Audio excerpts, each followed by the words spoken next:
Let's welcome today's speaker, Danny.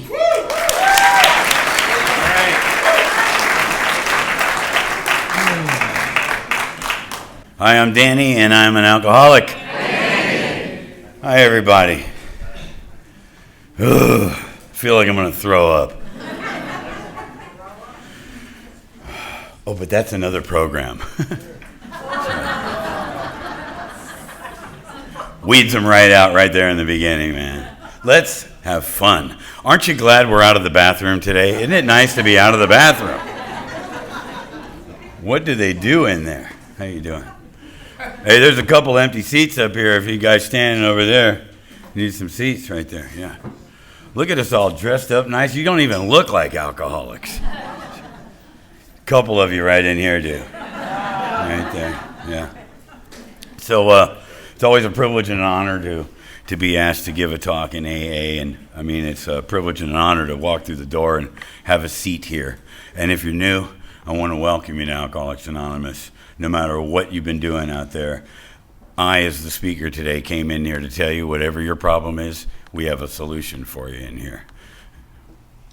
Can I get an amen? Amen. Can I get a hallelujah? I do that to scare new people. We will be selling the soft literature at the airport tonight. My favorite line in the big book. This is our big book. If you're new, this is the soft version of it, right? This is our society's named after the name of this book, Alcoholics Anonymous. And on page 132 of this book is my favorite line in the big book. It says, "We absolutely insist on." Wow, someone read the big book. It's the quietest kept secret in AA, the big book. So if you don't have a favorite line in the big book, maybe you might want to find one, because that means you're reading the big book. Yeah, so. Anyway, thank you, George and Paige, for my lovely, they gave me this, I drove here on a Harley, and they gave me this ginormous book. This book is so big. And I just, of course, being an alcoholic, I wanted to know, is there a bigger one? So thank you for that. Thank you, April, for having me come and talk, and all the people that extended yourself. I got some sponsees in the room. Thanks, guys, for being here. Robbie took your half a cake today, man.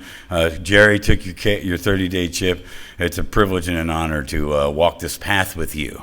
That is the biggest honor that I have in Alcoholics Anonymous, is to be able to have the ability to make a difference in your life. Good night. All right. So, my father was a colonel in the Air Force.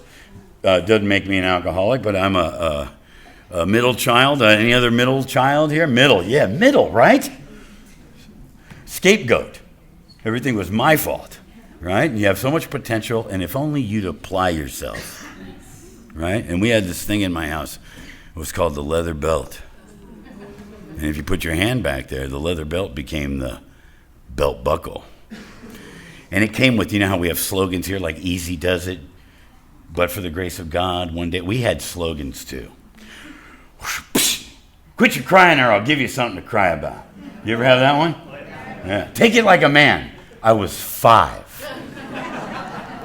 So I learned at an early age, my first tool for living was I want out. I want out of this body, out of the car, out the window, out of the relationship, out of my room, out. Wrong earth suit. Wrong earth suit. This is wrong planet, you know. And I didn't like people right off the get-go. And I just wanted people to stay away from me. And like I would just act insane to make them stay away from me. So I didn't like the belt too much. And I remember one time I was getting beaten with an extension cord. And I grabbed that extension cord and I said, "No, you're never going to see me cry again." And I learned how feelings are bad. Now, if you're new to AA and you feel weird, those are called feelings. Chances are, too, along with that, you owe everyone money and everyone's pissed off at you. Welcome to Alcoholics Anonymous. So I learned, feelings are bad. I don't like those feelings. I'll do anything I can do to avoid them. I did a lot of acting out, seeking negative attention in a dysfunctional family. That's what they call it now. They didn't have those names then. So I ran away a lot, and since I don't have as much time, I'll speed through a little bit. Started running away a lot. People started asking me that question they were going to ask me the rest of my life. What's wrong with you? What's the matter with you? Why do you do that? Why would you hit that kid in the head with a brick? Have you talked to him? So, what's wrong with you? And they sent me to little child psychiatrists that would ask me, what's wrong with you? And I didn't know what was wrong. I was taught during those beatings that I was a loser and I was a bad person. And I was never going to have the capacity to love people, and I would never be kind. Everything was my fault, and the reason we had to move out of different school districts all the time was because of me. So I knew I was bad. Don't worry, this story has a happy ending. Hang in there. Very attractive group. I like the guy that came in and for your first meeting.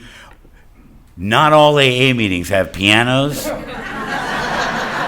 and bagels and cheese. Sometimes there's 4 people in a coffee pot. Have you ever heard people say, I've never been to a bad AA meeting? I have. Just spewing poison. Anyway, back to the story. So when I was a kid, I sat behind a set of drums when I was like 10 years old, and for some reason I could play the drums. I had this gift of time. No one taught me, and I wanted to be the next John Bonham. That's the drummer from Led Zeppelin. Or the next Gene Krupa. I tried to cover the whole room. Right? And that's what I had going for me. And every time we'd move into a different school district, they'd pass out a little card that says, what do you want to be when you grow up? And I never wrote, I want to be on a 5150. Right? I want to be, where's all the people been on a 5150? Where are you? Come on. There you go. I know there's more than that. If you don't know what a 5150 is you've been a danger to yourself and other people. That's a 3-day involuntary hold. So they hold you down, strap you down, they jam a catheter in you. It's a very lovely thing. It sucked, and in our book on page 36 it says with Jim, suddenly the thought crossed my mind that a little whiskey in my milk wouldn't be a bad idea. If you're new, skip down 6 lines. Thus started another trip to the asylum for Jim. So when I was new and I was thinking, the whole world smells like weed and vape now, doesn't it? The whole world. Snoop Dogg is driving every car that's in front of me. You know what I mean? And then you get up there and it's like some 80-year-old woman going, And as the smoke goes into my car and I'm like, maybe that would be good. I skip straight down to, too bad I'd have to go to Thalion's Mental Center with a catheter jammed in me. That's where I go. So if you're new and you have a plan, go to the punchline. Go straight to the punchline and tell somebody what your head's saying to you during this meeting. I'm sure it's just filled with great ideas. Yeah, so anyway, man, I always wanted to be a drummer. I always wanted to be something. So I ended up running away so much. And my parents, at some point when I was a kid, I was in a reform school, my parents moved to the Philippines. My whole family moved to the Philippines. It always gets a little laugh here. On the same page, it says that we think that laughter and cheerfulness are useful because if you didn't see us having fun, why would you want to stay? So some of the worst tragedies you could possibly hear about, we laugh about here because just missed the snapping jaws of the lion, right? We could have missed it all, And so I came out of jail. All I had going for me was I had this set of drums that didn't match, right? Because I'm an alcoholic, and they came from a pawn shop. And I heard that this is how I was living in Texas because that's where the head of the Inspector General's office was. And I just wanted to be a drummer. I skipped my first drink. I was 12 years old. Was a bottle of Boone's Farm wine. Drank the whole thing. We don't have time to go into all that today. But when I'm 17, my favorite drink was Southern Comfort, improperly named. Nobody ever was comfortable when I drank Southern Comfort. Okay. I love Southern Comfort. I also like pill form alcohol, injectable alcohol, and snortable alcohol too. Okay? Just saying. Page 410 of this book, 4th edition right here. Please read it Physician, heal thyself. Ooh, he shoots all kinds of drugs and pep pills. And, well, Bill W. waited till page 7 to take a sedative, didn't he? So if you're not feeling a part of, read the book. May I invite you in. The name of this book was actually going to be called A Way Out. You know, and you, if you're new, need a way out of where you're coming from. Find a way in here, right? Your head's looking for all kinds of reasons why you don't have to be here. I never did that. I never felt like that. You know, tell your head, thanks for sharing. That's very fine. Now look for the similarities. Look for a way in. You need a way in if this is going to work for you, okay? Your head is the thing that kept you from getting here all this time. So, I had this set of drums, right? And I'm going to come out to Hollywood. I heard Rod Stewart. I don't know if there's any other liars here this morning. No other liar? Your arm is sore. Okay. All right. I used to lie so much that I have fond memories of stuff that never even happened to me. You know what I mean? And this book talks about that I could no longer distinguish what was real and what was false. How could I just walk into a room and say, "Hi, I'm Danny," because I can't stand you, but I need you to love me. And I'm never enough. And I'm comparing how I feel to how you look, and I'm losing every time. So I can't just be me. I have to always be more than I could possibly be, right? And so the true part of this story is I heard Rod Stewart was looking for a drummer, so I took all my drums that didn't match, put them in the Greyhound bus, came out to Hollywood to be the next, yeah. But there was a pawn shop open next to the bus depot in the middle of the night, so all my hopes and dreams I drank.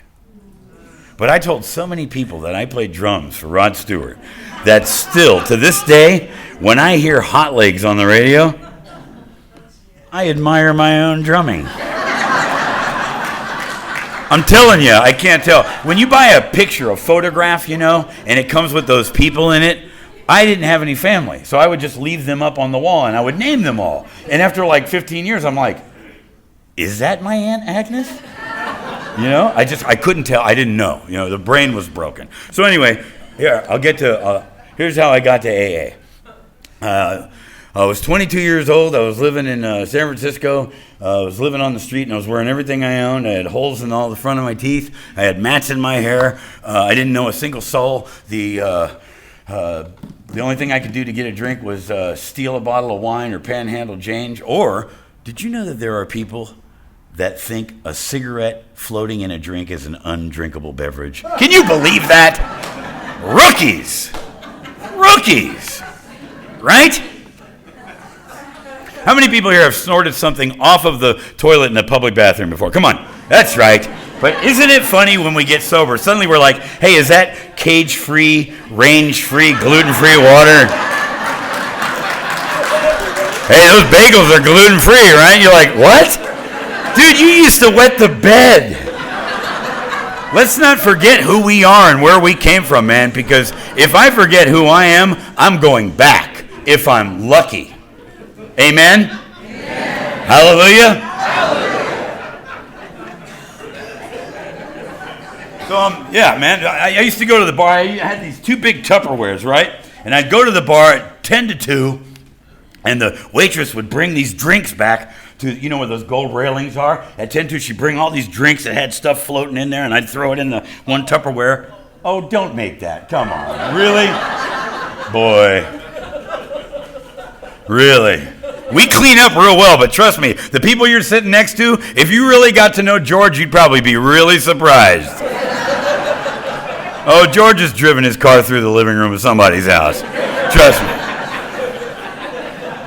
So I'd take all the drinks out in the back and I'd strain it through my shirt. Some people call it pitiful and incomprehensible demoralization. I call it a Long Island tea. Come on. Genius. Clever. Right? All the times I was doing what I needed to do to get out of, because it's not about up or down. It's how can I get out of right here, right now? Right now, I'm afraid. I'm terrified. You hate me? I want to kill you. I want to die. I want to be anything besides myself. All I want to be is not me. And I'm too scared to kill myself. What a dilemma.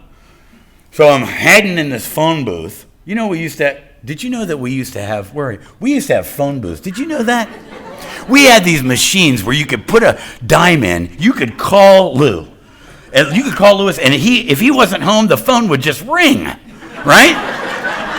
And he would be out eating his dinner, not taking pictures of his dessert, making you look at it, right? And guess what? If you wanted to go and you heard April had a sleeping cat, you had to go to her house. I hear you have a cat sleeping. I'd like to see it.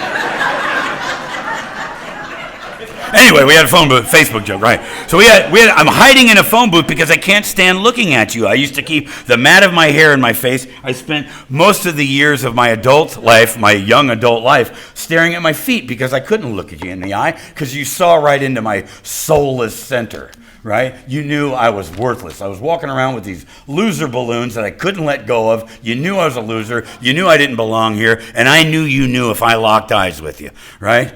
And, so I was hiding in a phone booth one day, and somebody put a sticker in there that says, got a drinking problem? Call Alcoholics Anonymous. Never heard of it. Never heard of it. So I walked up I called Judy Collette, and she said, can you make it to this meeting? It was way up here. I walked into my first meeting, and this big guy came running toward. Now, I don't know if this has ever happened to you. Has this ever happened to you? You ever gone into a bar, you think it's for the first time, and the bartender says, excuse me, you, out. You're like, what? Apparently, I've been here before. Apparently, all that broken stuff was you last week. I forgot. It's this thing I do. I'm here, I'm not here, I'm here, I'm not here. It's this little thing, right? So I thought when I walked in, I didn't know what to expect. And I'm like, when you see that guy in the back of the room with his neck, stay away. What it really means is, God, I need some help. I wish you would hug me, but I don't know how to do that because I didn't have Grandpa with a fishing log explaining life to me. I was a maniac. All I knew was trust in these, right? And that was it. And this big guy comes running up me, and I look like a tweaker chick, right? Like a size nun. You know what I mean?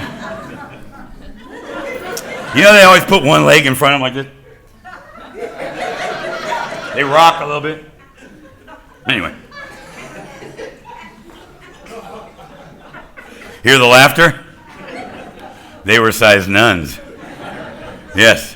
So that's what and I think in my mind, I'm tough, and this guy's running at me, and I'm like, right? And he does the last thing I thought. If he had told me, get out of here, we don't want you, would have known how to deal with that. If he wanted to fight, let's go. But he did the one thing that nobody ever did to me. He said, I love you. And he hugged me. He was a big dude. And I was like powerless. And I said, don't ever hug me, dude. He picked me up. And every night, I would walk up that hill drunk. Every day from Civic Center Park wearing everything I owned, and I thought the price of admission to a meeting of Alcoholics Anonymous was a hug. And trust me, it was almost too much for me to get in the door sometimes because I don't know how to do that. And that guy hugged me every time I went in there. One time he didn't give me a hug, and he was like right there, and I was like, because I started getting used to it. I started loving the feeling of what I was put here for, right? Because I love you. And you love me. Squirm all you want, but I love you if you're in this room. There's nothing you can do about it because it feels good. Everything I ever put in my body to get out of right here, right now, I did it so that I could feel better. Well, Alcoholics Anonymous taught me that by being kind and being loving and doing the right thing, I get to feel better. Novel thought, the constant thought of others. The contrary action to selfish self-centeredness. What a nice smile you have. Speaking of that, if you're looking for a sponsor, some people will tell you, try to find somebody who has what you want. No. Too early to be throwing it back into your court right now. If you'd ask me, what do you want? I go, I would like to find somebody who will let me drink 2 quarts of Gilby's gin and take all the Percocet I would like to have and smoke weed. Maybe you should find somebody who has what they want. These guys look very comfortable. Happiness is wanting what you have. And I think a good definition of a sponsor is finding someone who looks comfortable in the earth suit that they're sitting in, right? Because it's not about stopping. It's about staying stopped. How do I stay stopped? Many of us in here have come. Where are the people that have gone in and out, in and out? Where are you? Let me tell you, don't give up on yourself. Don't give up on yourself. And you're sponsoring somebody that keeps going in and out, please don't give up on these people, right? I'm the guy, there are a few people in here that knew me from way a long time ago. Tony, I'm the guy that couldn't get sober when I went back out. I'm the dude that should not be here. I'm the one that everybody gave up on, right? My sponsor, his wife told him, give up on Danny. Don't give up on people. Don't give up. Right? So, I forgot what I was talking about. Anyway, I started 8 years of I Sponsor Myself. That's when you knew me. I was this big maniac. You know, if you looked at me too long and you were a dude, I was like, I hope you have a problem and I hope you would like to do something about it. You know, long days for Danny. Oh, I remember what I was talking about. I got to be, AA lets me become this. You know, I don't think AA teaches me how to be spiritual. I believe, this is just what I believe. I believe that we're all born spiritual, right? You ever hold a little baby? You ever hold a little brand new baby? You have a baby? You ever have a little baby? Who's had a baby in this room? Remember the first time, April, you held your baby? And when you held it, it was this little beautiful little ray of light, and you felt good. You didn't think, there's a liar. Wait, turn to the side, look. Oh, he's going to like Oxycontin. Look at that. Look. No. It's a perfect little ray of light.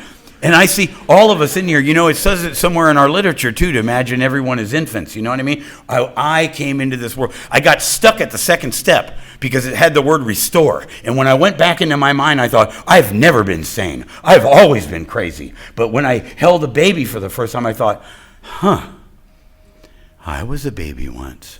I was a perfect little ray of light before my family and life started injecting fear and ego and self into me. Right? And what AA has given me is these 12 perfect little, they're called the steps if you're new, these 12 perfect ingredients, this recipe of steps that I can do to get rid of the fear, right? Because it's all about the fear. That's what separates me from you is the fear, right? And so that I can be the loving man, the gentle and kind man that I've always been in conflict with all my life, right?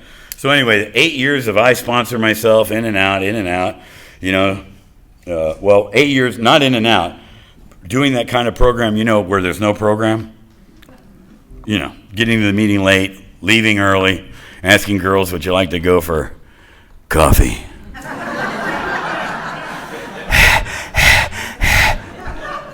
Want to go for coffee? Boy, would I not like to go to coffee with you. You know, and I was just an insane person, you know, who didn't know how to articulate, and I was mad. I was always mad and angry, and people were a little afraid to talk to me. I thought people didn't like me, but I found out later that they were just afraid of me, you know. So on my 8th birthday of untreated alcoholism, I went to a meeting on La Cienega Park, and I parked my Harley in the doorway, and I dared everyone to touch my Harley, and I gave AA the finger. And I told her, you don't work. You don't work. I didn't know anything about AA. I had never read the book. I didn't know this is the fellowship.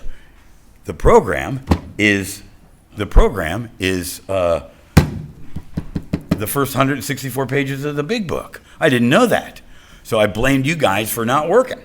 So I went out that night, stayed out for 15 years. And every single day, man, I would just, you don't think you're listening, you know? Boy, nothing worse than ruining a good drunk buzz and thinking, really, have we seen a person for... What? Oh, my God. I've never come to a meeting drunk. It looks like a drag to me. It looks like not good for the high. But I sure don't mind if anybody does. So I was going in and out. I was going in and out. I'd come back, and I'd try... And people would, you know, yell across the room and say, how many days do you have now, Danny? Which is a little different from what I read in working with others. It says, see your man alone. We all how many of us in here have something that you're wearing has a circle and triangle on it? How many people? That's it? Really?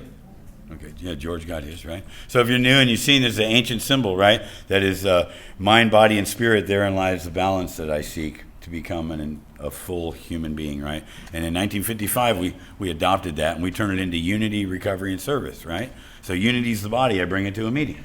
I can't stay sober by myself. I can do a lot of things, right? I'm an electrician. I can build power plants. I'm an awesome drummer. I can listen to a song, play on the drums. I'm a singer. I know the lyrics to 1 million songs. I can take apart a Harley, not on speed, and put it back together. But for some reason, of and by myself, not taking a drink of this drink, I can't do it. I cannot do it. I need you. Unity is the body. I bring it to a meeting. Recovery is of the mind. I got to work the 12 steps. It's not about stopping. It's about staying stopped. How do I fit comfortable into this earth suit? How do I fit in this so that I don't have to take something so that I can be comfortable enough to experience life and feel my feelings and to be a part of life, to get in the mainstream of life, to be helpful, to be absolutely contrary to what I used to be, like the promises talk about, where I can be helpful to somebody else. How do I do that? The steps. I work the 12 steps as outlined in the big book. Usually do it with someone else. And if you want to learn the steps, teach somebody the steps. Get somebody, right? Be a link in the human chain of recovery. Sponsor on one side, sponsee on the other, right? Step 12, having had a spiritual awakening as a result of these steps, I get to close the triangle. I get to be of service. What do you win? What do you win if you do the steps? You get to walk over to that person that is too scared to walk into this room with all the... When you're new, dude, is it a lot to come into this room with all this chit-chat without drinking a margarita for... It's like, hold on a minute, I'll be right back. You know what I mean? You getting? Oh, there's greeters at the door. Not tonight. Where's Amber? Where are you at, Amber? There you go. Amber's part of my home group, right? We used to have this 1 hour meeting where there was only one door to get in and 6 greeters on either side, man. And oh my God. And I'd pull up into the driveway and I'd see the door and I go, not tonight, man. Because they're going to ask you stuff like, how are you? Well, I'm done. I don't know. I don't know how I am. So, it's hard. Welcome, brother. Welcome.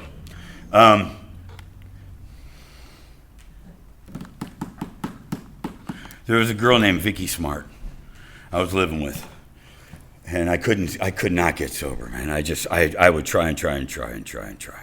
Oh yeah, service, yeah, close it, unity recovery. Okay, so what do you get to do? Yeah, what do you get to do? How do you get to be a server? When you graduate from this program and you work the 12 steps, you get to go out and find that person that's too scared to walk into this big scary room and go find that. Maybe get here early instead of saving a seat for one of your fabulous friends. Save it for the girl or the guy that's farthest from the door that looks scared shitless, and then bring them in and say, do you need anything? Would you like a cup of coffee? Right? It's amazing. If you're a greeter, remember somebody's name.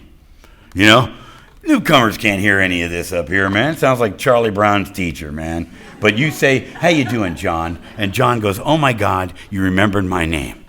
Could be the thing that you never know. You don't. So anyway, this girl named Vicky, I was living with her. All I owned was a red-nosed pit bull, some hand tools, and a Honda Civic that had no windshield. I was a catch. And I could not. I would drink 10 king-size Coronas, smoke a quarter ounce of OG Kush, and take all the Klonopin I could get from the time I got off of work to go to bed, just to try to get out of right here, right now. And Vicky would pull around every night and she'd say, I'm going to a meeting tonight, Danny. Would you like to go? And I'd say, yeah. Tell him I said hi. For those of you listening on CD, I just made an obscene gesture with my middle finger. Because I didn't know how to do column work. I didn't know how to say, you know, Vicky, I have a resentment towards Alcoholics Anonymous. These are the 62,000 reasons why. It's a 7-bagger. It affects all 7 areas. And the real reason is because I will never know permanent sobriety. I will never be a part of their group. But I don't know how to say that, so it says, rah! Right? And every night she'd ask me that. Well, one night she got out. She opened the door. She said, if you want me to keep feeding your dog, you want to keep living here rent-free, you want me to keep being your girlfriend, you're getting in the car and you're going to a meeting tonight. I may have alcoholism, but I'm not stupid. I see some of you are debating that. I got in the car and she took me to this meeting called Rodeo in the 90s, 900 people, tan in the winter, veneered teeth, Jimmy Choo, Prada, they're all just doing better than you. And I'm Pigpen. I'm in the back of the room with my loser balloons, scared out of my mind, and this guy named Earl was talking. And I had never heard him talk. I'd never heard of him. And it was like he was talking straight to me, and he was saying, dude, I'm telling you, you can do it. I felt like you felt you can do it. And in my head, I heard, maybe. For the first time in my life, I heard maybe. Maybe you don't have to die. Maybe you can be your kid's dad. Maybe it will matter that you lived. Maybe, maybe, maybe. It was a little tiny maybe, man, but it was a maybe. And I asked him to sponsor me, and he said, yes, be honored to. Thank God. Earl didn't tell me about AA. He showed me Alcoholics Anonymous. He didn't say, go set up the chairs. He'd say, come on, let's go put away the chairs. Let's go put away the chair. Let's go thank the speaker. Right? When they put me in jail for a DUI in the Old Men's County Jail, who was standing in line for 7 hours to see me for 4 minutes? Alcoholics Anonymous in the shape of Earl, driving across the country to see me because he just didn't give up on me, right? He just didn't, and he just kept loving me. He just kept loving me the way Donald Madden kept loving him. It was the only thing that was going to work for me. He didn't say, I can't sponsor you because you didn't call me last Thursday wearing a green shirt or all that other insane stuff you hear.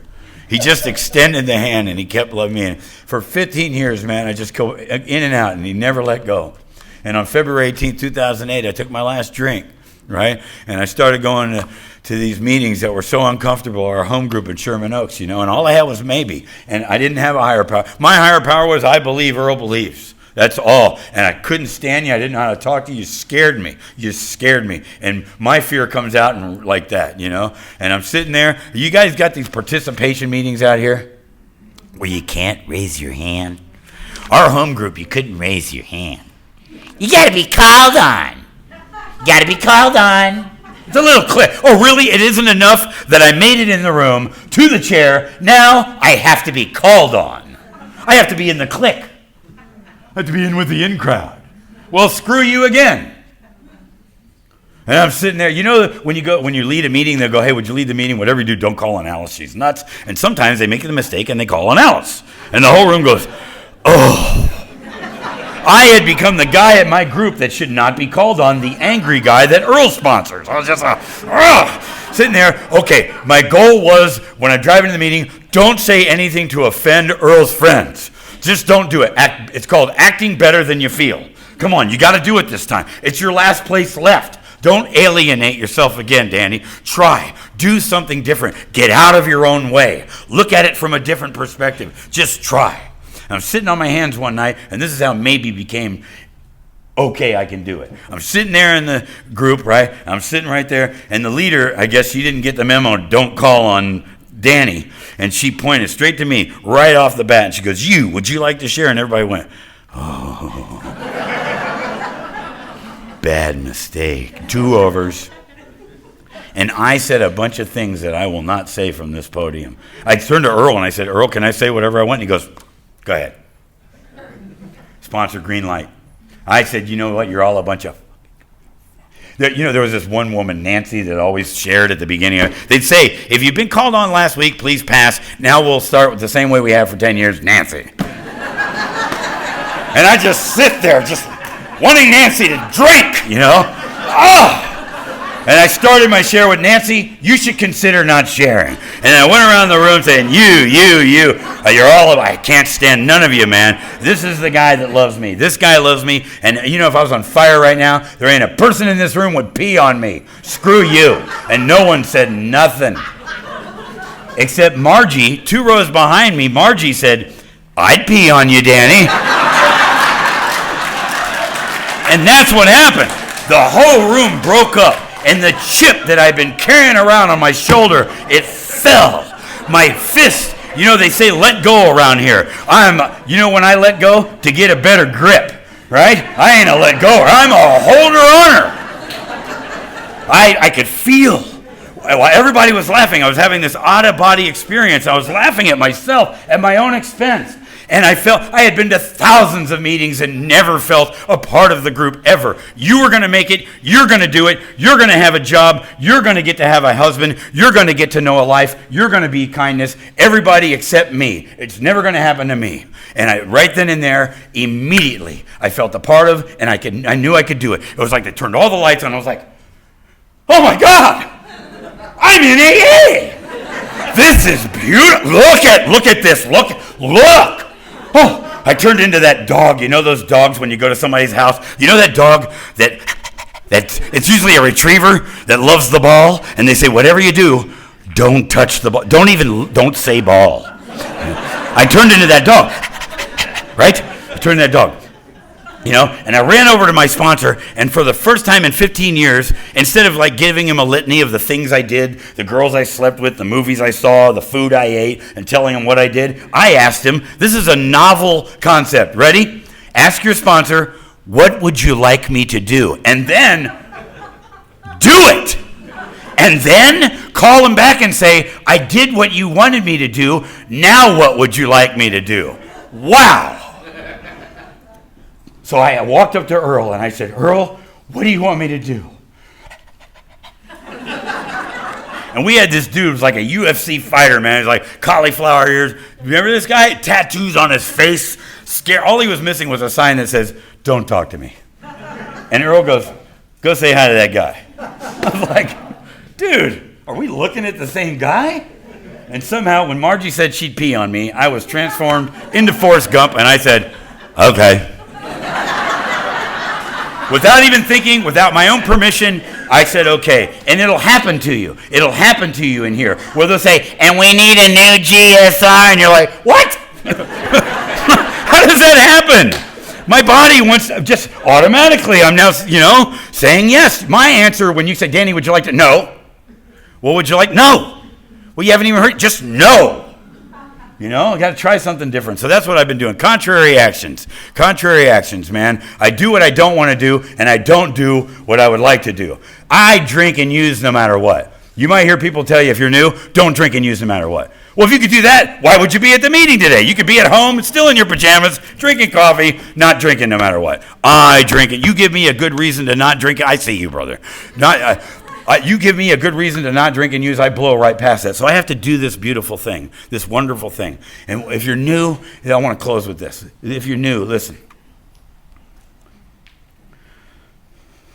Besides peace, which is what I wish you the thing that Earl told me one day in a parking lot.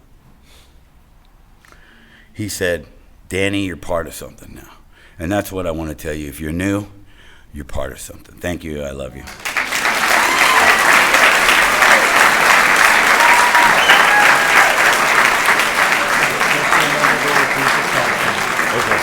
I'll stay up here. Okay. Is there something I'm supposed to read or do something? There's questions now. I'm very good at state capitals. Hi, Danny. My name's Bobby. I'm an alcoholic. Hi, Bobby. How did you handle your amends with your father? Bobby's asking me, how did I handle my amends with my father? Thank you.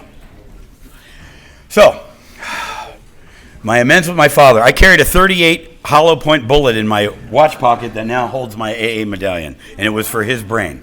And I drank it my father, and everything was his fault. I blamed him for everything. And I'm a union electrician. And the way I got, because I need to get out. Why do I work the fourth step? I need to get free. I need to be free. No sense putting clean water in the pond if you don't clean the fish tank first, right? Right? You know what I mean? Don't put clean clothes on a dirty body, right? So I can't put love into here unless I get rid of the poison, get rid of the fear. So I need to get out. How did I get out? The way I got out, first of all, I became willing to pray to forgive my father, right? So doing the ninth step by walking up to people with hat in hand like the book says and asking them to forgive me first started me putting me in line to become forgiving, right? How can I ask people to forgive me without that? But here's what really happened. One day, I'm a union electrician, and we bend pipe on a hydraulic pipe bender, right? And we're in these vaults. And me and this guy, you remember in Jaws where these guys are drunk at the table and they're comparing their scars and they're one-upping each other? Me and this guy started talking about, I was an Air Force brat. Yeah, my dad was a Marine. Yeah, I used to get beaten. Yeah, I used to get beaten. Yeah, one time he pulled on my shoulder so hard, dislocated my shoulder. Yeah, and all day long we used to talk about what a-holes our fathers were. And we were trying to one-up each other. And one day, during that time, there was a guy underneath some equipment. We didn't even know he was there. And I was walking away with a piece of pipe, and I said, yeah, screw your dad. And he said, yeah, screw your dad. We had that bond of hate and anger. And the guy underneath the equipment said, yeah, but he gave you life. And I said, blah, blah, blah, blah, what do you know? And for a couple of months, I hear things later. And it kept pecking at my head.